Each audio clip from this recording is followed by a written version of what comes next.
My secret shame. I suffer from a distressing condition. It's something people rarely talk about because it's too embarrassing. And if you are male, you will know that you could never ever raise the subject with another man.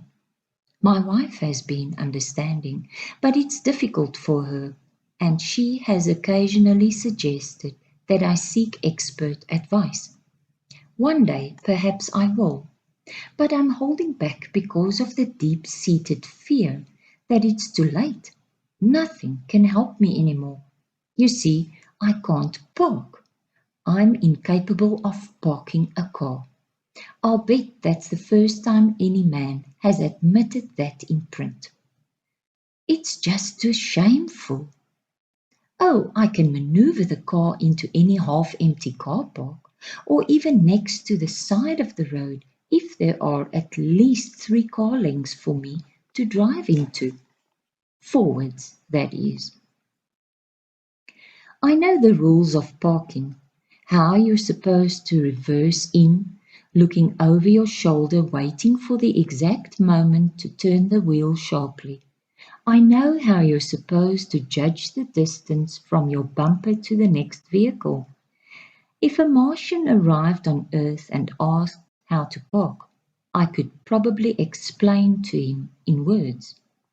My wife can park.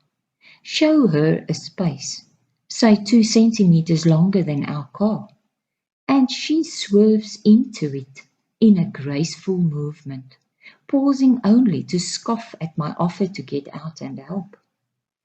Other men can park. It's a thing real men can do, like DIY house repairs. It's as if, in me, some vital gene is missing. I usually leave the car sticking out into the road at a 30-degree angle to the footpath, reminiscent of that moment in Annie Hall when, desperate to please Diane Keaton, Woody Allen says, "That's okay, we can walk to the curb from here." In my job as a journalist, I am frequently almost caught out. During elections, following politicians around can involve some pretty nifty driving. Colleagues often ask for a lift, and I'm happy to oblige. Then we start the long trek to where I left the car. "But this is miles away," they exclaim, watching vital minutes tick by. I make up some white lie about stopping for a coffee or misreading the map. Anything except admit this was the first space I'd found where there was a chance I might get in.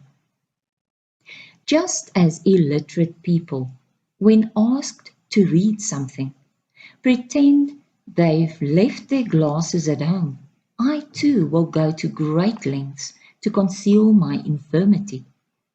Once I had to stay in Bordeaux. The French are the finest parkers in the world. They park in spaces shorter than their cars by imperceptibly nudging those in front and behind. My hotel had no car park, but the kindly owner said he had held a space 2 streets away. If I would follow him, he would drive his car out, and I could nip in before a local driver pounced on the space. But of course I couldn't get in.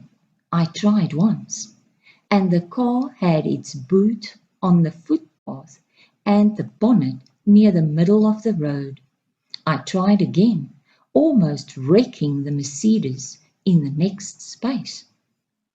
The third effort was better, almost acceptable, had it not been for the fact that the very narrow old street was now blocked to anything wider than a motte. Behind me a queue of scornful Frenchmen watched, astonished by my performance. Behind them, dozens of other drivers, unable to enjoy the spectacle. leaned on their hooters instead. My shame was so great that I drove to a distant suburb where there were spaces the length of sports fields and where I could be sure there were no witnesses to my earlier humiliation. Then I caught the bus back.